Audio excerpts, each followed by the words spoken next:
Boa noite, senhora. Boa noite, senhor.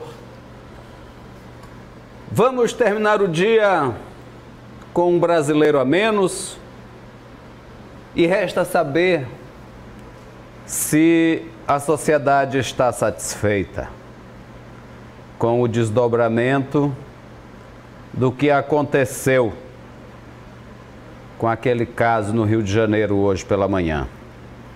Já vi que tem muita gente satisfeita e já vi que tem gente insatisfeita.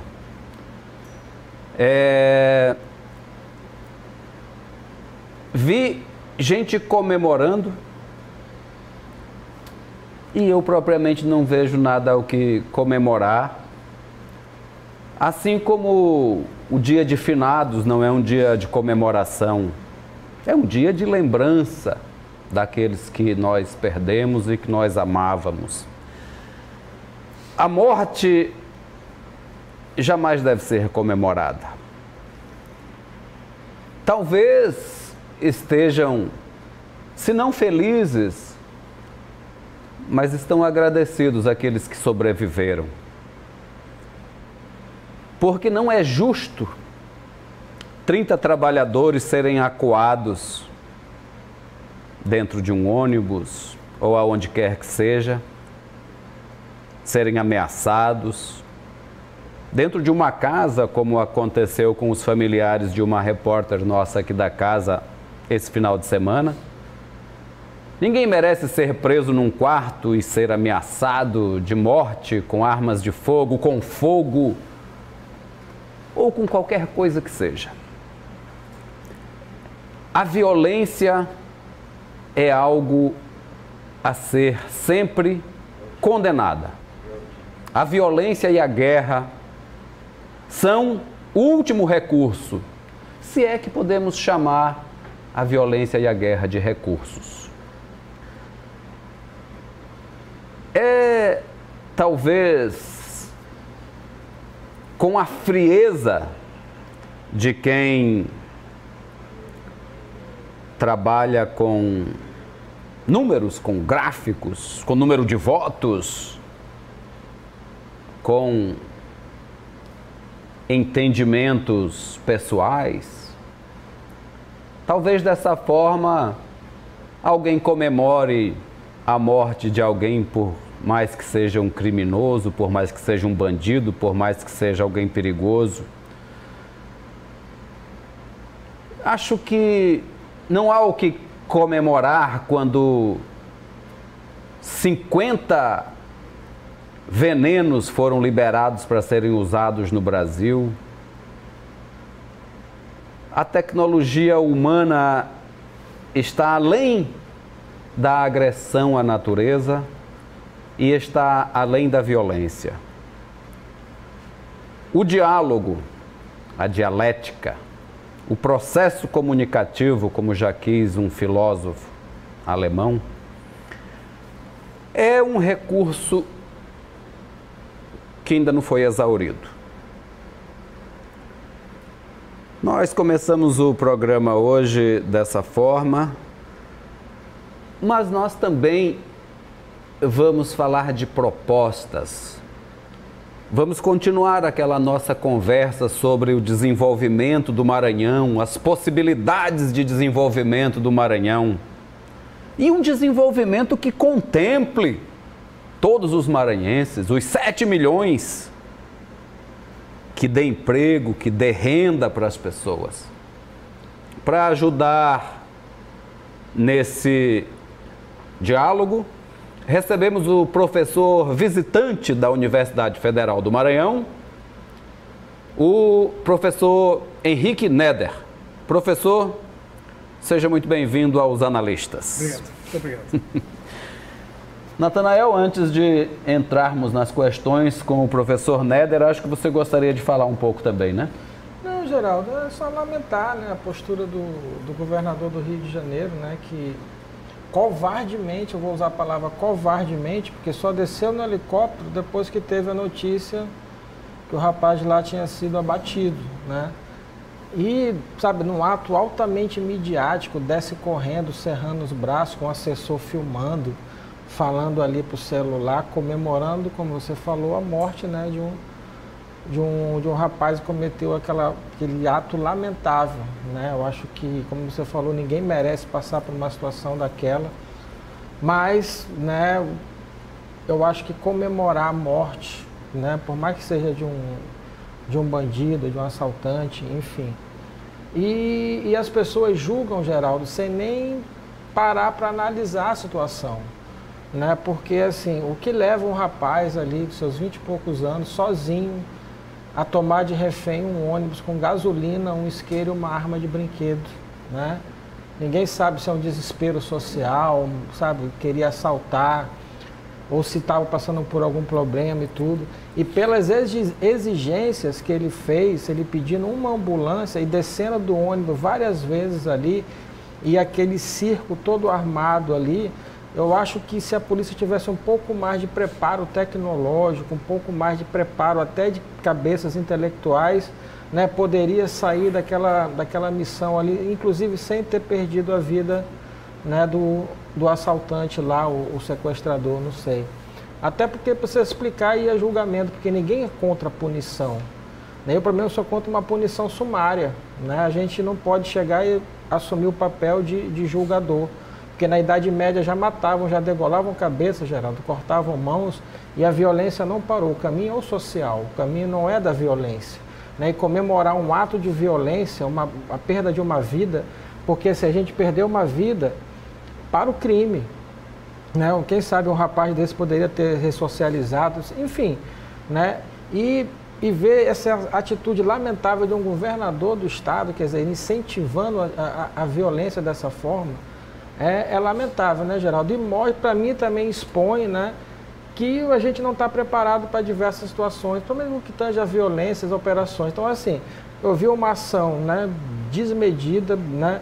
Ainda bem, Geraldo, assim, que podemos, entre aspas, comemorar, por um lado, porque nenhum inocente foi atingido, também não tira também ali o desespero dessas pessoas dentro do ônibus, imaginando uma série de situações, mas também não é digno de chegar e descer os braços, tomar ação mídia, e só depois que a questão estava resolvida, porque se ele fosse, né, corajoso mesmo, estava desde o começo lá, acompanhando de perto, porque já pensou, se tem 2 ou 3 bandidos dentro desse ônibus, Geraldo, não terminaria bem, seria uma tragédia, porque se há disparos ali, neguinho já começa a disparar de tudo quanto é lado, aí se teriam tragédias como aconteceu no ônibus 174.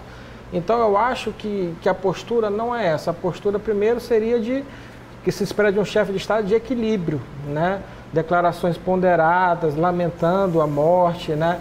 E assim, não exaltando a violência policial. Então, acho que, para mim, acho que a minha opinião é essa, Geraldo. Muito bem. Então, agora vamos passar aqui ao professor Néder. Professor, 2 anos de Maranhão, o senhor está com a sua pesquisa, com o seu trabalho de análise em campo, é principalmente mais voltado ali para a região que apelidaram de Matopiba, né? Porque envolve o Maranhão, o Tocantins, o Piauí e a Bahia, né? É uma confluência dos estados, que é uma região produtora principalmente de grãos, né, professor? Isso. Uma visão geral dessa sua análise. O senhor acha que vai sobrar um dinheirinho para o povo maranhense quando este projeto começar a dar lucro? Bom, o Matopiba é um projeto que, na verdade, ele envolve esses 4 estados, mas a área, basicamente a área de cerrados, né? Inclusive no mapa dos 4 estados, fica uma boa parte do estado da Bahia cortada, o Piauí, né? O Tocantins completo e o Maranhão, fora a área amazônica do Maranhão, né? Mas, na verdade, esse projeto, eu estou estudando mais assim uma comparação de impactos socioeconômicos da soja e comparando, de certa maneira, com outras alternativas de produção. Inclusive, a alternativa que eu vou tentar desenvolver aqui nessa entrevista é mais a alternativa de fruticultura, que poderia ser outra também, que tem outras alternativas que existe, inclusive a fruticultura bastante arraigada desenvolvida em vários estados, né? Do Nordeste, do Maranhão, é muito pouca, né? Mas a gente vê que a soja é uma atividade assim, altamente extensiva, inclusive que existe um mito de que a soja, o crescimento da soja é mais pautado no crescimento da produtividade. Eu já fiz uns cálculos aí, fazendo uma decomposição do crescimento e, de certa maneira, eu demonstrei quantitativamente que esse crescimento é muito mais em função do crescimento da área do que do crescimento da produtividade. Então, é uma atividade que ela demanda muito recurso natural de terra e ocupa muito pouca força de trabalho por unidade de área. Quer dizer, então, calculando o indicador relativo, ocupa tanto em termos absolutos, né? Se você pegar aqui, eu tenho os números para o Nordeste como um todo, no ano de 2017, a atividade da soja não ocupou mais do que 13 mil trabalhadores, usando os dados da RAIS, os microdados da RAIS que eu trabalhei. E então, comparando isso com frutas, né? Frutas é numa área muito menor do que a soja ocupa 3 milhões de hectares no total do Nordeste como um todo, basicamente Bahia, Bahia e Piauí e Maranhão e Tocantins fora do Nordeste, né? Mas esses 3 milhões de hectares, então comparando, por exemplo, com frutas, que não ocupa nem 600 mil hectares, então a razão a relação ocupados por hectare é muito maior na soja. Então, inclusive, se a gente for fazer uma simulação dessa área de soja, vamos supor, uma brincadeira, assim, um faz de contas, se essa área de soja fosse ocupada com uma atividade mais intensiva em força de trabalho, o valor da ocupação seria muito mais alto do que esses 13 mil. Passaria de 200 mil trabalhadores ocupados nessa área se tivesse essa opção, né? essa alternativa, vamos dizer assim, de opção econômica. E eu acho que, particularmente, o estado do Maranhão é um estado que ele, de certa maneira, tem uma riqueza natural bem diferente do resto do Nordeste, né? Tem água, né? Muita água, é um né, estado rico em riquezas naturais e eu acho que ele é pouco diverso, ele tem pouca diversidade produtiva. E a soja já vinha com pouca diversidade produtiva antes da entrada da soja, e hoje nós temos não apenas a soja, como também a silvicultura. Eu faço também a comparação dos dados, a silvicultura também ocupa muito pouco por hectare, mais do que a soja, mas também ocupa muito menos do que a fruticultura. A silvicultura vinha a ser o quê, professor? Silvicultura é pinos, eucalipto, são as plantações de eucalipto. É a outra metade da produção da monocultura maranhense, né? Soja e eucalipto. Exatamente. E também existe também um mito de que a soja ela tem um grande impacto de efeito multiplicador. Quer dizer, eu estou colocando aqui um ponto da ocupação na agricultura. A ocupação na agricultura é muito pouco densa. Para ter mais ou menos uma base, são 9 trabalhadores a cada 1.000 hectares. E frutas são quase 100 trabalhadores a cada 1.000 hectares. Então, a relação é muito discrepante, né? Agora, além disso, isso só na agricultura, só na atividade agrícola. Mas aí as pessoas falam, não, mas a soja tem um grande impacto via multiplicador. O multiplicador é um termo que os economistas gostam muito de usar, que são os efeitos diretos e indiretos, né, que pode acontecer através da própria atividade agrícola. Né? Porque a soja, efetivamente, ela ocupa muito pouco na agricultura, mas ela pode desencadear um processo de multiplicação da renda via investimentos, via outros gastos, né? Que não apenas gastos em força de trabalho. Mas isso nós calculamos também um efeito multiplicador da soja, e comparando com o efeito das frutas, né? Através de alguns dos modelos econométricos, nós calculamos basicamente para a região Nordeste, eu posso mostrar os números aqui, e efetivamente isso não se comprova. Quer dizer, as frutas desencadeiam um processo mais forte via multiplicador em serviços, a gente está chamando isso de multiplicador local, né? Que é o multiplicador local, que é o multiplicador que ocorre das atividades da soja nos municípios dentro das economias locais. Então, aparentemente, não é tão grande, a não ser que a soja se constitua numa grande cadeia produtiva, que não acontece aqui no estado do Maranhão. As cadeias são muito curtas, né? Não existe uma coisa mais desenvolvida em termos da questão do agronegócio. Eu vou perguntar os valores para o senhor em termos globais, mas já, no segundo bloco do programa. A gente faz a nossa primeira paradinha. Voltando aqui com os analistas, hoje damos sequência àqueles programas que nós temos feito aqui, buscando alternativas de desenvolvimento do Maranhão e analisando projetos que estão em andamento. Hoje nós recebemos o professor Henrique Neder, que é professor visitante e está no Departamento de Economia, né, professor da Universidade Federal do Maranhão. O senhor falou um pouco sobre a área que está sendo ocupada com a soja. Nós, inclusive, temos um gráfico aqui, eu vou pedir para a gente mostrar esse gráfico. Então, professor, essa área vem crescendo, como é que está a exploração dela em relação a isso que o senhor estava falando? Não, a área vem crescendo muito. Inclusive, hoje, no Nordeste como um todo, que abrange os estados do Maranhão, aí, inclusive só do Nordeste, não inclui o Tocantins, né? Maranhão, aqui Bahia, é Maranhão, Piauí e Bahia. Maranhão, Piauí e Bahia. Já ocupa 3 milhões de hectares. Né? Só a soja, só né? Só a soja. Aí a cana com 1 milhão. A cana com 1 milhão. O eucalipto, no caso, com quase 1 milhão. Quase 1 milhão. E as frutas ali com 800 mil, mais ou menos, hectares. 600 mil, mais ou menos. 600 mil. 600 mil hectares. Então, bem menos do que a soja, né? Esses aqui são dados atuais, professor. São dados de 2017 do IBGE. Das pesquisas anuais do IBGE. Existem os dados do Censo Agropecuário, mas eu preferi usar as pesquisas anuais, né? Certo. Agora aqui nós calculamos um indicador que é o número de ocupados por hectare, que é um indicador médio. Na verdade, esse indicador ele serve para todo o Nordeste. É lógico que ele vai diferenciar de estado para estado, mas na média do Nordeste, é isso que nós estamos observando aí. Então, por exemplo... Esse ocupados é o que, professor? É o número de ocupados formais, emprego pessoas, formal, trabalhadores. Pessoas, trabalhadores formais, ocupados com carteira. Que isso aqui deve ser em milhares, né? Isso aí, na verdade, é 0,06. Então, seria 60 trabalhadores para cada 1.000 hectares. Entendi. Aquela parte de cima, né? É 0,08, seria... 0,08 aproximadamente, seria 80 trabalhadores para cada 1.000 hectares.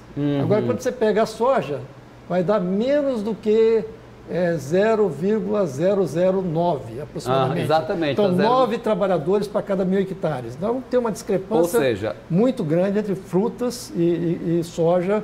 Isso apenas atividade agrícola, né?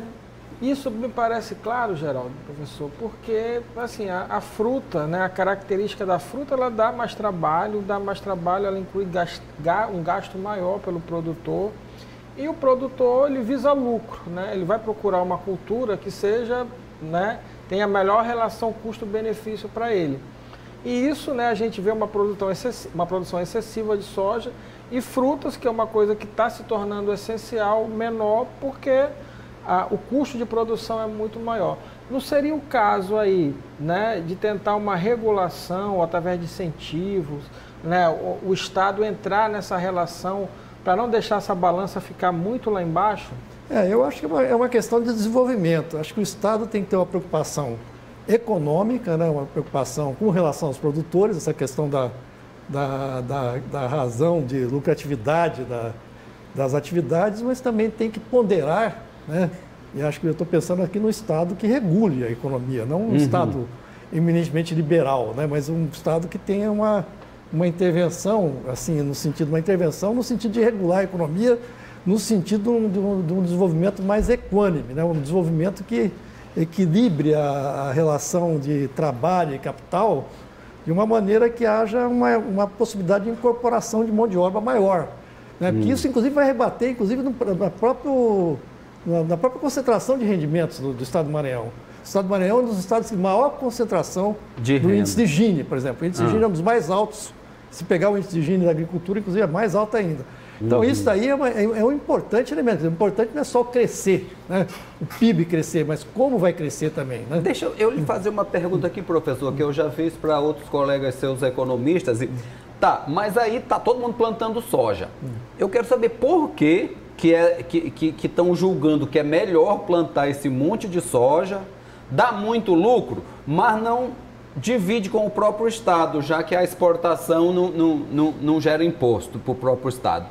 eu queria entender, então, professor, será que o senhor consegue me explicar? Eu aqui, um jornalista, assim como os nossos ouvintes aqui, também querem entender. Por que investir num negócio que não gera emprego, que não distribui renda? Mas tudo bem, é bom para o PIB, né? É bom para a balança comercial. Mas, como o Natanael falou, de fazer uma coisa mais equânime, como o senhor falou, não é possível a gente trabalhar tudo isso junto. Aqui inverte, né? Dá para ver aqui nesse gráfico, as frutas geram um número de emprego muito grande, a soja está perto de zero aqui, né? A quantidade.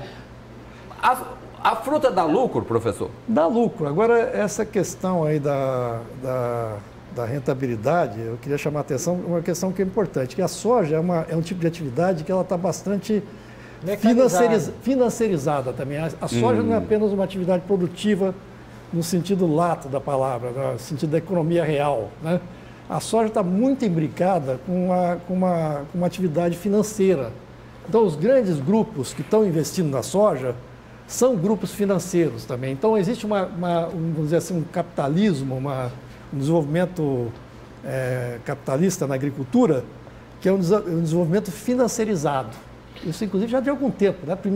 Não é agora que está acontecendo no Maranhão, já de muito tempo está acontecendo isso. O banco que financia a plantação nunca perde, né? Por exemplo, a terra é um ativo. Esse ativo, ele tem um valor. Então, os grandes grupos estão investindo em terra, os grandes grupos financeiros estão investindo em terra como um ativo, inclusive um ativo não apenas de reserva de valor, que também se valoriza. Então, quando a soja entra no mercado junto com outras atividades, ela não entra sozinha. Então existe essa relação. Se a gente for calcular a razão geral do que é a lucratividade, tem que levar em conta isso aí. Mas o Estado, e particularmente o governo do Maranhão, tem que levar em conta, nesse custo, uma série de outros custos. Quer dizer, a questão do custo empresarial é uma coisa, mas tem que ter o custo, por exemplo, da terra. A soja é que mais desmata, a soja é que mais agride os recursos naturais, então tudo isso, e também a questão social. E a longo prazo, também, né, que professor? A soja também, esse processo de crescimento da soja, está tendo um efeito também de marginalização da pequena produção familiar. Se você pegar o gráfico hoje dos contas próprias pela PNAD contínua, está havendo uma queda vertiginosa dos contas próprias no meio rural. Eu não vou dizer que isso é só soja, mas grande parte é o problema que vem de um conflito que está havendo no crescimento da soja. Pois é, porque a soja, né, o modelo de agronegócio virou um modelo mecanizado. Se você tem a terra, né, aí adquire um maquinário, adquire um incentivo fiscal e financeiro, você tem a garantia do resultado, porque virou um processo mecanizado. E isso que já tem um escoamento aqui pelo porto daqui, já tem uma cadeia de negócio montada e pronta, que não vai recuar, tende a aumentar, porque a gente sabe que os modelos de negócio, né, são tendências ali, vê que está dando certo, o capital chega, compra mais terra do lado, vai aumentando, e isso vai alastrando cada vez mais a soja. Quando vem no segundo parâmetro, já vê muito eucalipto aí pelo Maranhão, né, plantações ali também enormes, gigantescas. É outro tipo de monocultura que você chegou ali, você praticamente não tem um custo elevado de produção como tem a fruta. E na contramão disso está a questão alimentar, Geraldo, porque assim, o Maranhão não consome essa soja toda, né? O Maranhão exporta praticamente toda a sua produção de soja e importa também praticamente toda a sua produção de frutas. Por quê? Porque não há uma política de, como o senhor falou, da agricultura até familiar, das pequenas cooperativas, das pequenas comunidades. Por quê? Porque isso, além de rentabilizar o pequeno produtor, também nos dá a oportunidade de comer melhor, de ter um produto mais barato nas nossas feiras, no nosso mercado. Você tocou num ponto que eu acho que é muito importante, que é a questão da soja. Eu acho que o desenvolvimento rural, não apenas rural, tem que ser um desenvolvimento que tenha diversificação produtiva. Se a gente for calcular, por exemplo, um índice que mensure a concentração das atividades do Estado do Maranhão, eu não calculei esse índice, mas pretendo fazer um trabalho sobre isso, mas isso vai ser muito grande. Quer dizer, e um Estado que tem que ter um desenvolvimento, ele tem que ter é como se fosse um portfólio, né? Um portfólio como uma empresa. Se você trabalhar muito concentrado em algumas atividades, o risco é enorme de vir uma pancada aí da economia internacional e o Estado vai, quer dizer, a volatilidade do crescimento, a não persistência, né? Isso pode comprometer muito. Então tem que ter uma diversificação maior do leque. Isso é outro risco, porque as commodities, nós temos uma experiência ruim com elas, né? Lula surfou numa onda num bom tempo nas commodities, financiou grandes coisas no Brasil, mas quando elas caíram, pode acontecer com a soja, né, professor? Pode acontecer. Ou seja, o que vai sobrar para o nosso projeto de desenvolvimento? Professor, é possível me responder a esta pergunta? Por que é bom plantar soja? Por que é bom plantar soja? Porque, então, como o gráfico nos mostrou, são 3 milhões de hectares plantados. Eu acho que a terra, o ativo terra aqui no Maranhão, por que a soja veio para o Mato Piba? Porque as outras áreas não tem mais o que plantar, já plantaram tudo lá na Minas Gerais, né? Quer dizer, eu sou do estado de Minas Gerais. O senhor passou a sua soja está até quase na cidade. Né? Isso. Então, como é que é a experiência? A terra é mais barata aqui, a terra é mais barata aqui. Pronto. Então é uma expansão. Agora estão dizendo que a soja está entrando até na Amazônia, né? Inclusive na Amazônia Maranhense, né? Que existem restrições, uma série de restrições, então a soja está entrando em algumas áreas que não era para entrar, e está entrando. Né? Então eu acho que é uma questão de custo, né? O custo de produção, da mesma maneira, por exemplo, como o babaçu, por exemplo, ninguém corta o babaçu porque não é porque os fazendeiros são amantes da natureza, todos eles. Alguns são, trabalho, né? É porque o babaçu tem custo para cortar o babaçu. Então, ainda bem, né? Porque o babaçu ainda se mantém por causa disso. Mas a soja, eu acho que é porque o custo de ampliação das áreas é muito, como ele falou, é muito pequeno. Principalmente no Cerrado, né? Basta o correntão lá no meio de 2 tratores e já foi, né? Exato. Mas, professor, na sua concepção, é um projeto equivocado? O senhor responde no próximo bloco. Vamos uma paradinha. Voltamos aqui com os analistas, estamos tentando descobrir, através de profissionais diversificados, as alternativas de produção para que o Maranhão cresça, gere emprego e gere renda. Professor, eu vou até retirar essa pergunta, vamos fazer uma coisa mais propositiva para a gente terminar esse programa. O senhor já falou do projeto da fruta. O Maranhão tem muita terra, tem muita água, como o senhor falou. Outro dia eu estava lendo, Natanael, um artigo do presidente Sarney que diz que, tirando uma pequena parte da terra do Maranhão, o resto a terra não é boa. Eu não sei se isso é verdade, acho que talvez o professor saiba mais do que eu.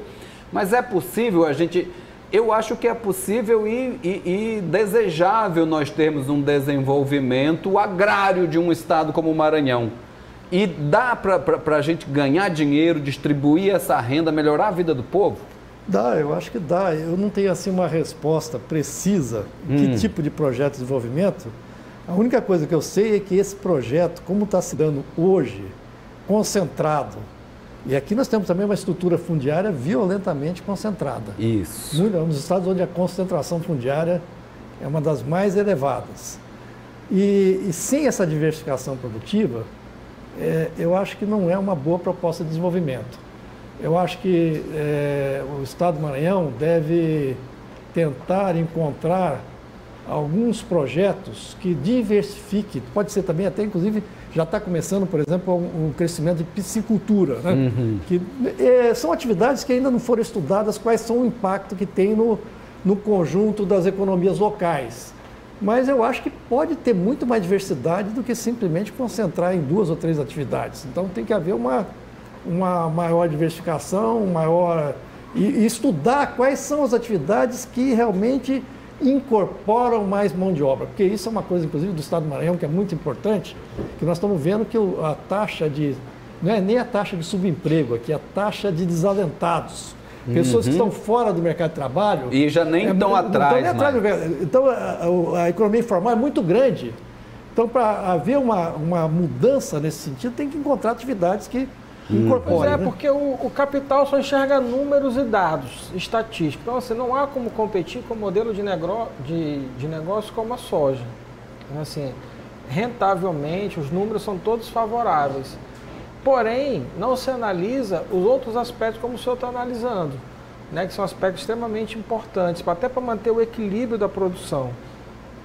E aí, como o senhor falou, o Maranhão ali, né, criou-se muito essa coisa desse imaginário popular que o sul do Maranhão, né, é um polo riquíssimo por conta de produção da soja.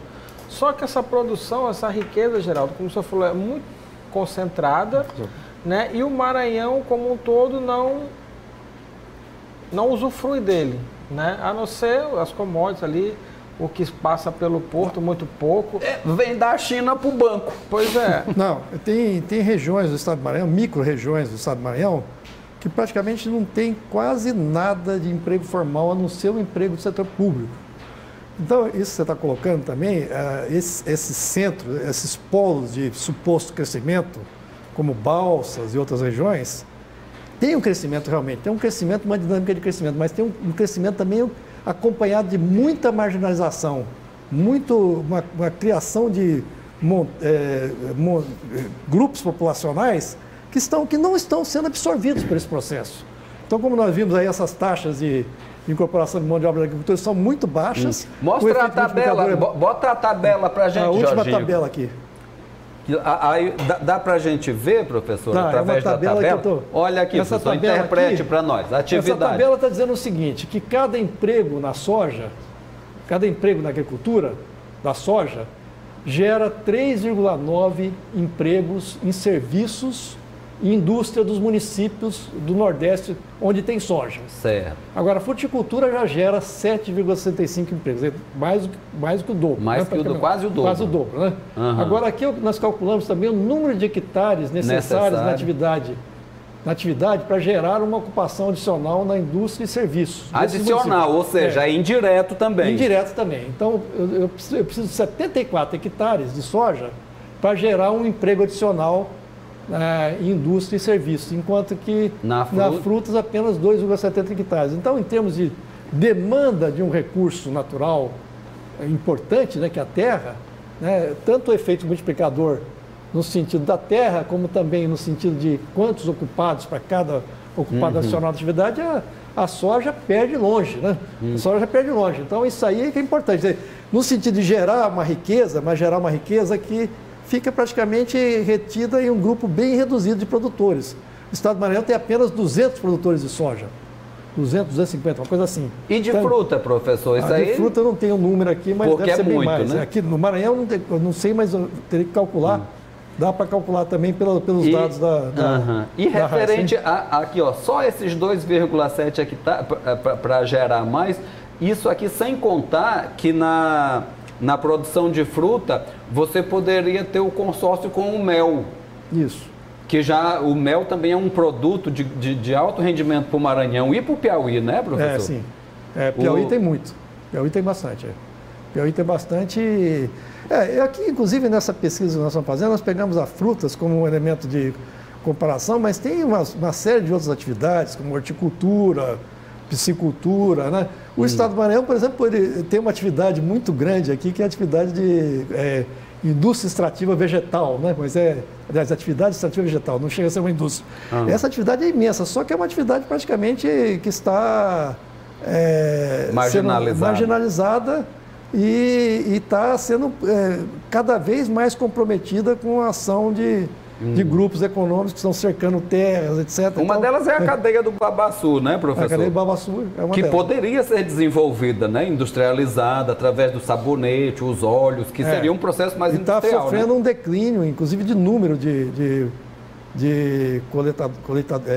essas as quebradeiras de coco. Quebradoras de coco. Está caindo muito o número dessas quebradoras de coco também. E engraçado, né, Geraldo? Precisa até a gente elogiar quando acontece. Nos governos passados, inclusive no governo Rosiana, existia uma campanha maior, um incentivo maior à produção de babaçu e as quebradeiras de coco. E, assim, aquela coisa da agricultura familiar, né? Aquela coisa do modelo de cooperativa, né? Que a terra está lá, a terra tem como produzir, só que o cidadão, né? O pequeno agricultor, não tem como competir com os grandes, né? Então, assim, como fazer esse processo? Então, assim, ele vê um crescimento da soja crescer exponencialmente através do grande mercado, do grande capital, e a parte do pequeno produtor fica ali, né, praticamente estagnada, sem nenhum incentivo por parte dos governos, tanto federal quanto estadual, e até das prefeituras. E a gente pior, vê assim, a liberação de agrotóxicos, quer dizer, estão forçando cada vez mais a comermos, né, produto industrializado. Não. Quando seria uma solução de economia criativa nas pequenos municípios, nas pequenas cidades, um incentivo à produção local, né, da fruta, né, da hortaliça, que praticamente a gente consome tudo, Geraldo, vindo de outros estados. Pois é, até Isso, inclusive, é uma né? informação que nós pegamos, não está aqui nesses dados que eu estou apresentando aí, é uma comparação que nós fizemos dos dados dos dois censos agropecuários de 2006 e 2017. Houve uma queda impressionante, 30% dos ocupados, que esse total de ocupados que eu estou mostrando nessas tabelas são os ocupados formais. Agora, o censo agropecuário pega todos os ocupados da agricultura. Os ocupados caíram muito, caiu mais de 30%. E caiu muito a produção de mandioca, de arroz, de produtos de alimentação básica. Então, o que vai acontecer? Agora, por exemplo, pelo que eu estou sabendo, vamos começar a medir o índice de preço aqui de São Luís, né? Realmente, São Luís é uma cidade caríssima, em termos de custo de vida, comparando com outras cidades, porque eu acho que é uma questão de oferta, né? Uma questão de oferta e uma questão também do sistema de abastecimento, mas acho que está muito relacionado com a questão do abastecimento da oferta de produção, né? Até porque não faz sentido você botar um caminhão para vir de São Paulo para cá, ou mesmo do Ceará para cá, carregado de couve, de alface, de repolho, né, professor? Mas, professor, nós temos um quadrozinho aqui, vamos brincar um pouquinho aqui para deixar mais suave nossa entrevista. Vamos brincar de bloqueio ou compartilha?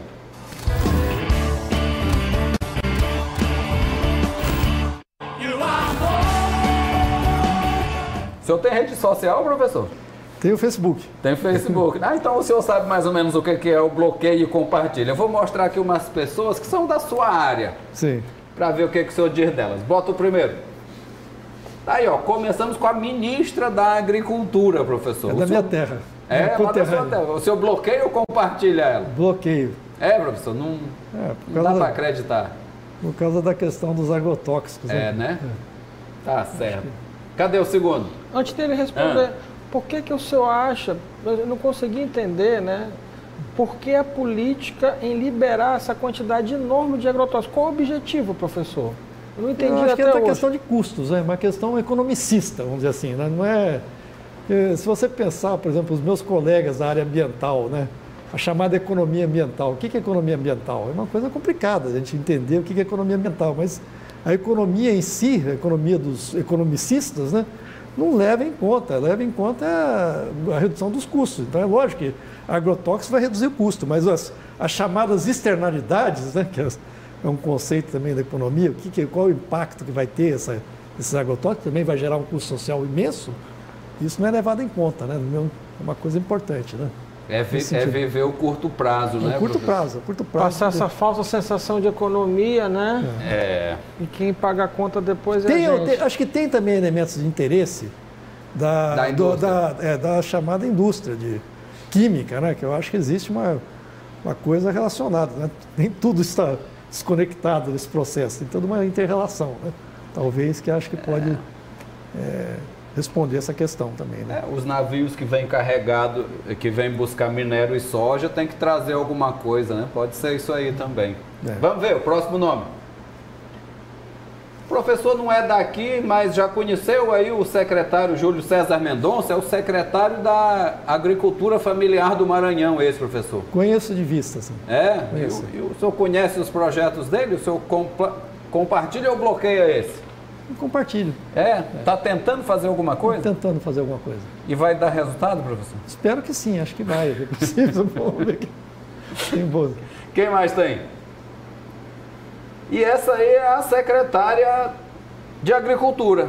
Já ouviu falar dela? Não. Pois é, a Fabiana Vilar Mendonça, ela fala-se pouco dela mesmo. Como o senhor está aqui há 2 anos, mas eu acho que como o senhor está pesquisando a área, teria que saber. Ela deveria já ter se apresentado lá no meio. Vamos ver quem tem. Mais um? Tem, gente?